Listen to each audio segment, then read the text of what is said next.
अस्सलामुअलैकुम, welcome back to Python programming. आज हम एक और छोटा सा प्रोजेक्ट बनाएंगे जिसका नाम है स्टूडेंट मार्क्स रिकॉर्ड। इस प्रोजेक्ट में हम स्टूडेंट के नेम और उनके मार्क्स को डिक्शनरी में रखेंगे और फाइल में सेव करेंगे ताकि प्रोग्राम बंद होने के बाद भी डेटा सेव रहे। तो हमारा फाइल हैंडलिंग और डिक्शनरी का टॉपिक इसमें मेन यूज हो रहा होगा। एक तो हमने स्टूडेंट रिकॉर्ड स्टोर करवाना है, नेम और मार्क्स, और हमने यूज़र को अलाउ करना है ऐड व्यू और सेव डेटा फाइल में। सेव करने के लिए वो उसको अलाउ करना है। तो हम अपना प्रोग्राम शुरू करते हैं। सबसे पहले VS कोड में मैंने student marks record dot py के नाम से फाइल सेव की हुई है और मैंने कमेंट किया हुआ है स्टूडेंट मार्क्स रिकॉर्ड। तो सबसे पहले हम इसको स्टार्ट करेंगे, इंपोर्ट करवाएंगे हम अपनी जेसन। क्योंकि हमने डेटा को सेव करवाना है फाइल में, तो हम जेसन यूज करेंगे। जेसन जावास्क्रिप्ट ऑब्जेक्ट नोटेशन हम यूज कर रहे हैं। सबसे पहले इंपोर्ट जेसन लिखा है, इसका मतलब है कि हम पाइथन का built in Jason module use कर रहे हैं। ये हमें डिक्शनरी को फाइल में सेव करने और वापस लोड करने की फैसिलिटी देता है। फिर हम एक एम्प्टी डिक्शनरी बनाएंगे स्टूडेंट्स के नाम से। Students equals to curly bracket, तो यहाँ मैंने एक एम्प्टी डिक्शनरी खाली डिक्शनरी बनाई है स्टूडेंट्स के नाम से।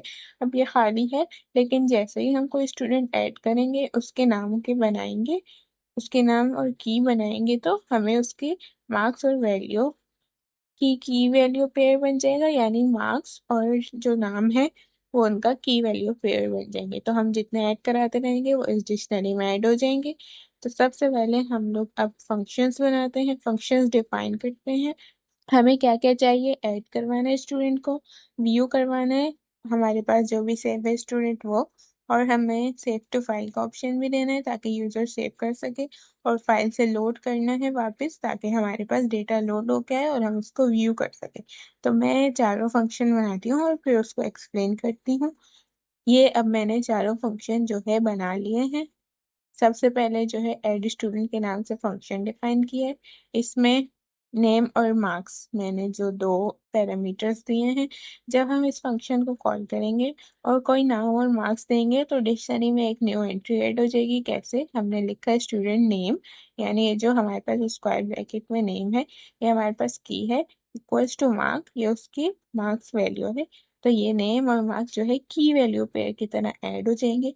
फिर नीचे वाली लाइन में प्रिंट लिखा हुआ है, एफ स्ट्रिंग बनाया हुआ है हमने, तो स्क्वायर कर्ली ब्रैकेट में हमारे पास जो है वेरिएबल आता है जो हमने बोला है रिकॉर्ड एडिट फॉर नेम, यानी जो भी ये हमारे पास होगा नेम मैसेज दे देगा कि रिकॉर्ड सक्सेसफुली ऐड हो गया है इस नेम के लिए जो भी हमने ऐड कराया। फिर एक और हमारे पास व्यू स्टूडेंट का फंक्शन बनाया हुआ है। इसमें हमने कुछ पास नहीं किया क्योंकि हमने वहां से सिर्फ इसको कॉल करना है, तो ये हमें बता देगा कि कौन कौन से स्टूडेंट है। अब यहाँ पे सबसे पहले कंडीशन लगाइए, इफ स्टूडेंट चेक करेगा डिक्शनरी एम्प्टी तो नहीं है। इफ स्टूडेंट जो है इसका मतलब है कि अगर कोई स्टूडेंट है तो उसके लिए, अगर एम्प्टी नहीं है तो अगर अंदर आए, फिर लूप लगा हुआ है फॉर नेम और मार्क्स, यानी की वैल्यू पेयर जो हमने बनाया था नेम और marks in student dot items. Items हम की वैल्यू पेयर जब यूज करने होते हैं तो लेते हैं, तो इसलिए दो वेरिएबल लिए हुए। तो ये लूप चलेगा और वो सबको लूप चलता रहेगा अगर स्टूडेंट खाली नहीं है। स्टूडेंट्स वाली डिक्शनरी जो बनाई है तो लूप चलता रहे, और एफ स्ट्रिंग की तरह हमने नेम यानी जो हमारी की है और मार्क्स जो उसकी वैल्यू है वो हमारे पास प्रिंट होती रहेगी, यानी 10 है तो हमारे नेम के साथ उन 10 बच्चों के स्टूडेंट्स के मार्क्स प्रिंट हो रहे होंगे। और अगर हमारे पास, अगर उसने पहले ही व्यू स्टूडेंट का फंक्शन, यानी जब हम उसको ऑप्शंस देंगे तो उसने पहले ही व्यू स्टूडेंट्स का ऑप्शन कर लिया और उसने कुछ ऐड नहीं करवाया यूजर ने, तो वो हमारे पास फिर ये कंडीशन आ जाएगी कि हमारी स्टेशनरी तो खाली है। तो एल्स की कंडीशन पे हमने इसलिए प्रिंट कराए हैं नो रिकॉर्ड फाउंड, ताकि जब भी डिक्शनरी उसको खाली मिले अगर, तो ये बोलेगा नो रिकॉर्ड फाउंड, इसलिए हमने ये कंडीशन लगाई है इफ एल्स की। फिर हमारे पास सेव टू फाइल का एक प्रोग्राम डिफाइन हुआ है। इसमें भी सिर्फ सेव करवाना है, कुछ हमने फंक्शन को पास नहीं करना, तो इसमें हमने पैरामीटर्स नहीं दिए। फिर हमने यहाँ पे इस लाइन में देखिए with open student dot JSON, यानी हमने जेसन स्टूडेंट डॉट जेसन की फाइल ओपन की है राइटिंग मोड में। इसका मतलब है एक फाइल खोल दो राइट मोड में ऐप में, फिर हमारे पास जेसन डॉट डम्प स्टूडेंट्स और ऐप लिखा हुआ। इसका मतलब है डिक्शनरी को फाइल में जेसन फॉर्मेट में सेव करो, यानी जो भी डेटा हमारे पास ऐप में है, स्टूडेंट से जो डेटा है हमारे पास ऐप में, उसको स्टूडेंट्स डॉट जेसन में हमारे पास सेव कर दो। तो ये हमारे पास जब राइट मोड में ओपन होगी तो जो भी डेटा हमारे पास डिक्शनरी में होगा वो उसको कन्वर्ट करके जेसन में और स्टूडेंट डॉट जेसन में हमारे पास सेव कर देगा, जो हमने देखी थी डंपिंग और लोडिंग। तो यहाँ पे डंपिंग हो रही है, जो डिक्शनरी है वो कन्वर्ट हो रही है जेसन में। फिर जब उसमें हमारे पास जो भी फाइल होगी उसमें पूरा जो डिक्शनरी में डेटा होगा वो सेव हो जाएगा। और लास्ट लाइन में हमने बोला है कि जैसे ही ये हो जाए प्रिंट कर दो डेटा सेव टू फाइल, ताकि एक मैसेज शो हो जाए कि हमारा डेटा फाइल में सेव हो गया। फिर एक और है, हमने लोड फ्रॉम फाइल का बनाया हुआ फंक्शन डिफाइन किया हुआ है, इसमें भी कुछ पास नहीं करे।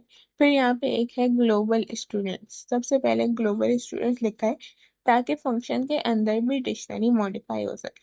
ये अलग फंक्शन है, इसके अंदर जो हम डिक्शनरी ऊपर हमने बोली है तो वो हम उसको मॉडिफाई कर रहे हैं ताकि हम उसको यूज कर सके।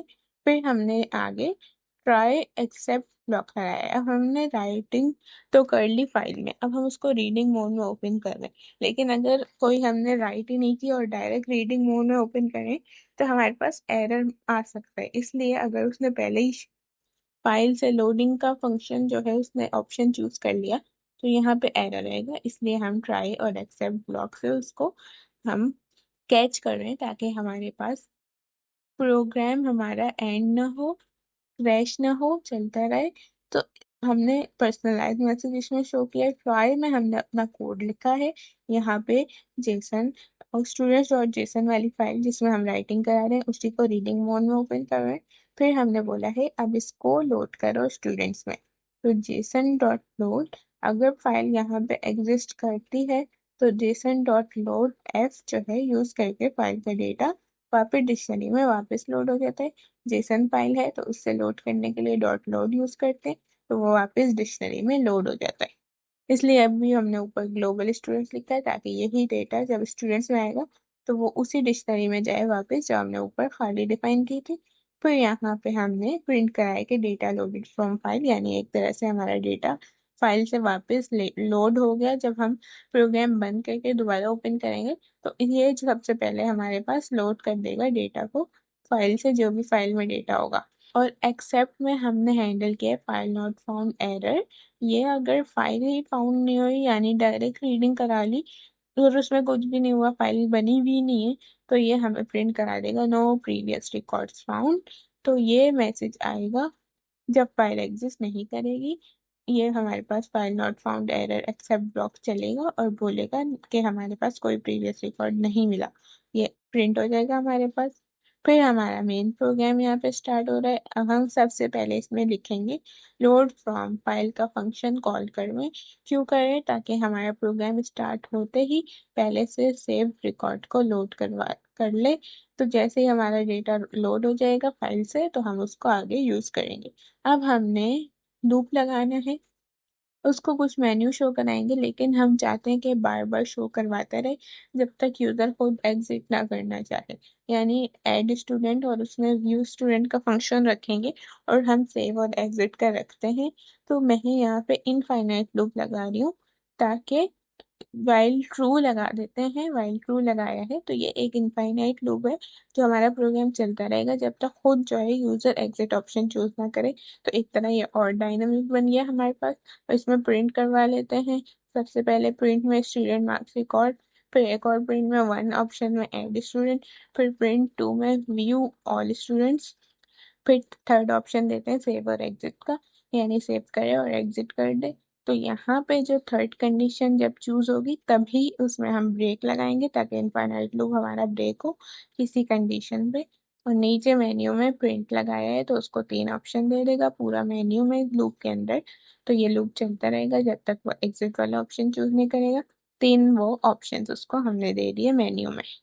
अब जब हमने ऑप्शंस दे दिए तो हमें एक इनपुट भी लेना पड़ेगा कि उसने क्या चूज किया। चॉइस नाम का वेरिएबल बना लेते हैं equals to input enter your choice.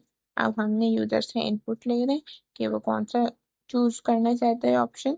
तो जो भी चूज करेगा वो आपकी चॉइस में सेव हो जाएगा। फिर हमारे पास अब हमने उसको ऑप्शन दिए हैं, तो हमें 3 कंडीशंस बनानी पड़ेंगी और एक इनवैलिड की एल्स में आएगी। तो सबसे पहले हम इफ एलिफ एलिफ और एल्स का स्ट्रक्चर बनाते हैं। मैं इसमें भी लिख लेती हूँ, फिर आपको एक एक करके दिखाती हूँ। तो मैंने जो है इफ एलिफ स्ट्रक्चर बना लिया। अब सबसे पहले हमारे पास इसमें क्या है, और ये सब लूप के अंदर ही काम हो रहा है, तो ये इंडेंटेशन का लाजमी ख्याल रखना है। इस तरह के जो गैप हैं इनको हमने लाजमी ख्याल रखना है, क्योंकि हमारा लूप के अंदर है, वरना वो जो भी अगर हमने बगैर गैप के दे दिया तो वो समझेगा कि हम लूप के बाहर। सबसे पहले हमने इफ चाइल्ड इक्वल्स टू 1। अब हमने स्ट्रिंग जो है डेटा लिया है, क्योंकि हमने इंटीजर में कन्वर्ट नहीं कराया है, तो 1 पे हम डबल कोटेशन लगा रहे हैं, ताकि अगर 1 आए तो वो स्ट्रिंग में आ रहा होगा, अगर कन्वर्ट नहीं कराते तो वो हमेशा स्ट्रिंग में आता है। स्ट्रिंग में आ रहा होगा इसलिए डबल कोटेशन लगाए। फिर हमने नेम नाम का वेरिएबल दिया हुआ है, उसमें हमने इनपुट ले रहे हैं स्टूडेंट नेम। और एक और मार्क्स में हमने इंटीजर में इनपुट लिया है मार्क्स। क्यों? क्योंकि हमारा 1 ऑप्शन में क्या दिया था, ऐड स्टूडेंट। तो स्टूडेंट नाम और मार्क्स देंगे, तो वो डिक्शनरी में की वैल्यू पेयर की तरह ऐड हो रहा होगा, नाम और मार्क्स। फिर हमने जो ऐड स्टूडेंट का बनाया था फंक्शन, उसको कॉल किया है और उसमें नेम और मार्क्स हम भेज रहे हैं। एड स्टूडेंट कॉल हुआ तो वो ऊपर जाएगा, और जो है हमारे पास स्टूडेंट्स नाम की डिक्शनरी जो खाली बनाई हुई है उसमें ऐड कर देगा। अब ये यूजर जितनी बार 1 चूज करेगा उतनी बार ये नेम और मार्क्स लेके डिक्शनरी में ऐड कर देगा, यानी हम इसमें जितना भी चाहें डेटा ऐड करवा सकते हैं। फिर हमने इसको सेकंड चॉइस में व्यू स्टूडेंट का दिया था, उसमें हम simple elif choice equals to 2 string की तरह है, तो डबल कोटेशन 2 पे आएगा। सिंपल हम क्या कर रहे हैं, व्यू स्टूडेंट्स को कॉल करें। फंक्शन कॉल हुआ है, तो ये जाएगा वहां से फंक्शन में जो भी है, अगर उसको डेटा मिला स्टूडेंट्स में डिक्शनरी में, तो वो सबको फॉर लूप चलेगा और पूरा डेटा प्रिंट हो जाएगा हमारे पास की वैल्यू पेयर्स की तरह। और अगर उसको डेटा ही नहीं मिला, उसने डायरेक्ट सेकंड ऑप्शन लिया है व्यू स्टूडेंट का, तो हमारे पास पहले तो डिक्शनरी खाली है, तो वो बोलेगा नो रिकॉर्ड्स फाउंड। फिर एक और चॉइस दी है हमने सेव और एग्जिट का। तो इसमें हम जब चूज करेगा वो 3, इसलिए एलिफ में लिखा है चॉइस जब 3 हो तो क्या करें, सेव टू फाइल। जो सेव टू फाइल का ऑप्शन हमने ऊपर फंक्शन डिफाइन किया है वो कॉल होगा, सेव टू फाइल का फंक्शन कॉल हो जाएगा, तो फिर उसमें जो भी हमारे पास डिक्शनरी में डेटा सेव करवाया है उसने वो सारा जाके स्टूडेंट जो जेसन की फाइल राइटिंग मोड में ओपन होगी, और उसमें सारा डेटा डंप करके कन्वर्ट होके चला जाएगा। उसमें सारा डेटा राइट हो गया, हमारे पास प्रिंट होके आ जाएगा डेटा सेव टू फाइल।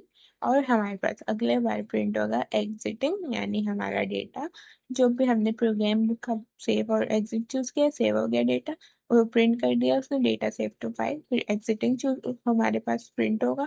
फिर हमारे पास ब्रेक हमने लगाया है। अब ब्रेक क्यों लगाया है, क्योंकि ये ना लगाते तो हमारा लूप कभी भी ना रुकता। वाइल ट्रू ये इनफाइनाइट लूप है, इसको ब्रेक से ही एग्जिट कर रहे होते हैं। तो जिस कंडीशन में इसको ब्रेक मिल गया है, यानी हमने 3 में उसको ऑप्शन दिया था, वो वहां पे उसको ब्रेक कर देगा। और अगर हमने इन केस एलिफ जो है एलिफ लगाए हैं, एल्स उसने कोई भी एलिफ वाली कंडीशन चूज नहीं की, तो एल्स की हमने लिखा है इनवैलिड चॉइस ट्राई अगेन। यानी हमने बोला है कि आपने चॉइस ही गलत दी है, 1 2 3 में से कोई चॉइस ही नहीं दी, और हमने किसी का स्ट्रक्चर ही नहीं बनाया, तो वो एल्स में आएगा। 1 2 3 उसको नहीं मिला, 4 मिल गया या कोई भी और मिल गया, तो वो एल्स में आएगा और बोलेगा इनवैलिड चॉइस ट्राई अगेन। और ये तब तक चलता रहेगा जब तक यूजर खुद थर्ड ऑप्शन चूज नहीं करता। तो थर्ड ऑप्शन चूज करते ही हमारा प्रोग्राम एग्जिट होगा। अब हम इसको रन करके कुछ सैंपल डेटा दे के देखते हैं। हम लाइन से एक एक ऑप्शन को चूज करते हैं। सबसे पहले हमें इसने मेन्यू दिखा दिया है, हमेशा मेन्यू जो है प्रिंट होगा। अब ये लोड था, फाइल से लोड हुआ है, लोड फ्रॉम फाइल हमने कॉल किया था, तो इसने बोला है कोई प्रीवियस रिकॉर्ड फाउंड नहीं हुआ, क्योंकि हमने फर्स्ट टाइम इसको ओपन किया है, तो प्रीवियस रिकॉर्ड नहीं मिला। इसको ऐड स्टूडेंट करेंगे, 1 हम इसको ऑप्शन देते हैं। 1 हम जब ऑप्शन देंगे तो हमें ये बोलेगा कि नेम भी दो और उसके मार्क्स भी दो, कोई भी नेम दे देते हैं और कोई भी हम मार्क्स दे देते हैं।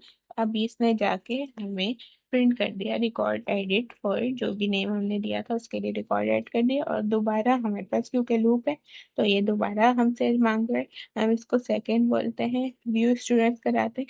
तो वही डेटा जो हमने ऐड किया था वो इसने प्रिंट करके दिया है। अब हम इसको बोलते हैं कि इसको सेव करे और एग्जिट कर दे। तो हमारे पास तीनों कंडीशन टेस्टेड हो गई। अब इसने बोल दिया डेटा सेव टू फाइल। तो यहाँ पे हमारी एक फाइल बनी होगी, हम इसको ओपन करके देखते हैं student.json के नाम से, और इसने एग्जिटिंग करके हमारा प्रोग्राम खत्म कर दिया। जब तक 3 ऑप्शन चूज नहीं करते तो ये चलता रहेगा। तो ये students.json के नाम से फाइल बन गई है, और इसमें हमने जो डेटा ऐड किया था, अगर हम 10 बार करेंगे तो ये इस तरह इसको ऐड करता जाएगा, और जैसे ही सेव करेंगे तो वो सारा डेटा हमारे पास डिक्शनरी से जेसन में कन्वर्ट होके सब इस फाइल में सेव हो जाएगा। तो इस तरह हमारे पास एक सिंपल स्टूडेंट मार्क्स रिकॉर्ड का हमने मिनी प्रोजेक्ट बना लिया है। इससे रिलेटेड आपका कोई भी क्वेश्चन है तो ज़रूर कमेंट्स में पूछें, और इसको खुद भी करके देखिएगा। Thanks for watching.